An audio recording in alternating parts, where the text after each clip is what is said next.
Il y a 150 ans, le 15 juin 1867, Germaine Cousin est déclarée sainte par le pape Pie IX et monte au ciel dans la grande famille des saints de l'Église catholique. On peut voir ici Germaine portée au ciel par les anges. Qui était Sainte Germaine? Voici son histoire. En 1579, dans la ferme des Cousins à Pibrac, naît une petite fille, Germaine. Aujourd'hui, sa maison est toujours la même. Malade et handicapée d'une main, elle ne pouvait guère aider aux travaux de la ferme. Son métier était de garder les moutons et de filer la laine avec sa quenouille. Elle était malade des écrouelles. Sa maladie étant contagieuse, on la tenait à l'écart de la famille. Elle dormait avec ses moutons dans la bergerie sous l'escalier. Son courage, elle le trouvait dans la prière. Quand l'Angélus sonnait, elle se mettait à genoux, là où elle était, et priait. Elle allait le plus souvent possible à la messe. On l'appelait la bigote. Un matin de juin 1601, on la retrouve morte sur son lit de sarment dans la bergerie, entourée de ses moutons. Elle avait 22 ans. Elle est enterrée à même le sol dans l'église de Pibrac. 43 ans après, en 1644, en creusant la tombe d'une nouvelle personne décédée, le fossoyeur découvre le corps intact d'une inconnue. Le village est en émoi. Les villageois accourus crient au miracle. Qui est-ce?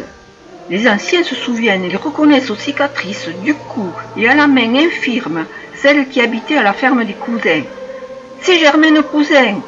Ils racontent le miracle des fleurs. Dans son tablier, elle mettait des restes de pain qu'elle portait à plus pauvre qu'elle. Un jour, sa marâtre la traite de voleuse, lui arrache le tablier. Ce sont des fleurs qui tombent par terre.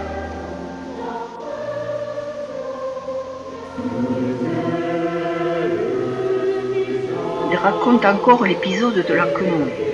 Quand elle laissait ses moutons pour aller à la messe, elle plantait sa quenouille au milieu du troupeau, et jamais les loups, pourtant nombreux dans la forêt de Bouconne, n'ont attaqué son troupeau.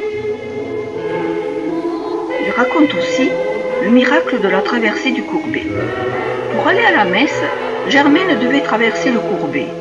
Un jour où le ruisseau était en crue, elle a pu le traverser sans être en danger. Miracle de Madame de Beauregard. Quelques jours après la découverte du corps de Germaine, Madame de Beauregard ne pouvait plus allaiter son enfant qui dépérissait. Après avoir imploré Sainte Germaine, la mère et l'enfant sont sauvés. Ce fut le premier miracle obtenu par l'intercession de Germaine. À partir de cette date, de nombreux miracles se produisent autour du corps de Germaine. Il y a 150 ans, le 19 juin 1867, en l'honneur du 18e centenaire de l'anniversaire de la mort des apôtres Pierre et Paul, le pape Pie IX canonise à Rome plusieurs saints, dont Germaine. Depuis cette date, elle fait partie de la famille des saints de l'Église catholique.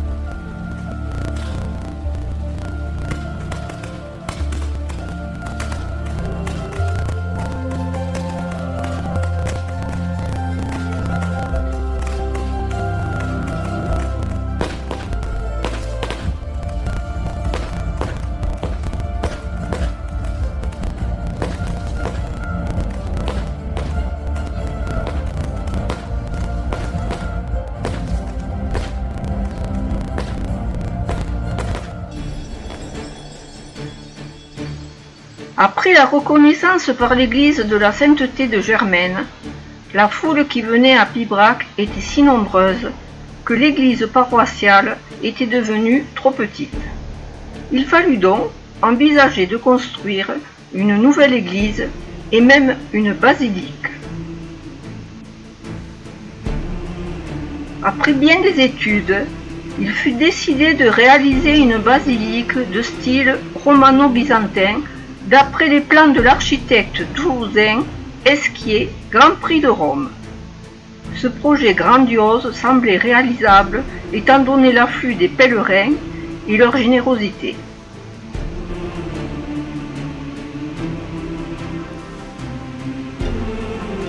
La première pierre fut posée le 15 juin 1901 par Monseigneur Germain, archevêque de Toulouse.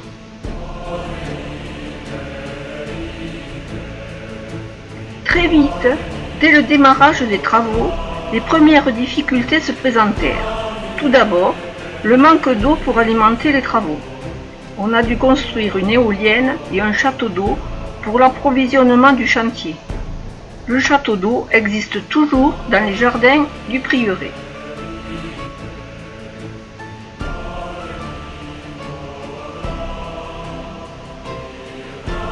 Autre difficulté, l'approvisionnement en matières premières. Si les briques roses viennent bien de la région toulousaine, la pierre blanche vient de la région de Poitiers, les pierres grises et les colonnes de la façade des carrières d'Arudi dans les Pyrénées-Atlantiques.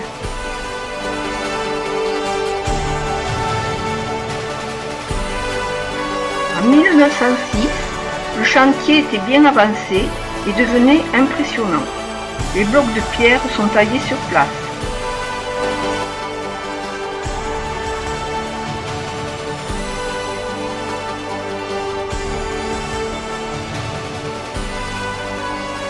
Le 15 juin 1914, avant le début de la guerre, la première messe est célébrée dans la basilique.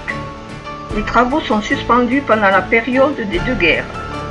Les messes se faisaient dans une basilique inachevée et sans toit.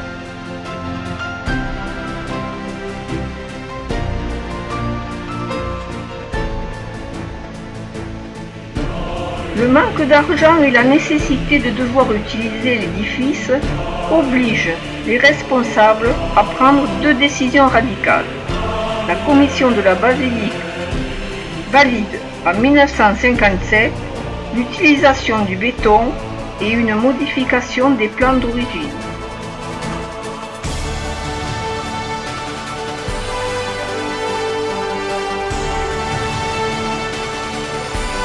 Les conditions de travail n'étaient pas aussi sécurisées qu'aujourd'hui, mais Sainte-Germaine veillait.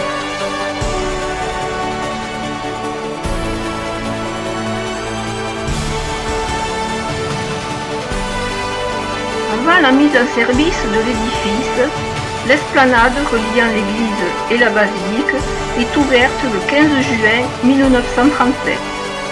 Pour cela, on a démoli les maisons qui fermaient le passage.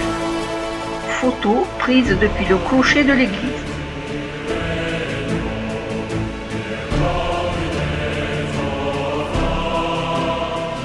Le 15 juin 1967 a eu lieu la bénédiction et la consécration de la basilique par Monseigneur Saint-Gaudens, évêque auxiliaire de Toulouse.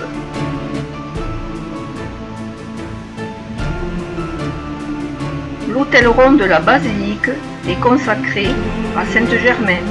Une relique est insérée dans le granit de l'autel par Monseigneur Saint-Gaudens.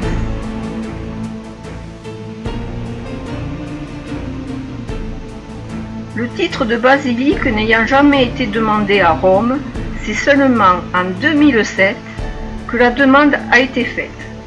En 2010, le pape Benoît XVI donne officiellement à l'église dédiée à Sainte-Germaine le titre honorifique de basilique Sainte-Germaine.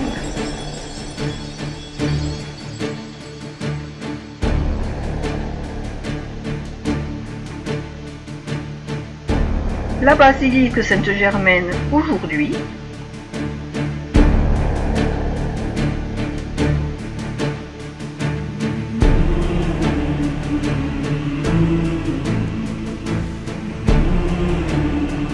vue aérienne de la basilique.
L'association Pèlerinage Sainte-Germaine et la communauté paroissiale de Pibrac ont été heureuses de vous offrir ce son et lumière et cet embrasement de la basilique et vous remercient de votre présence.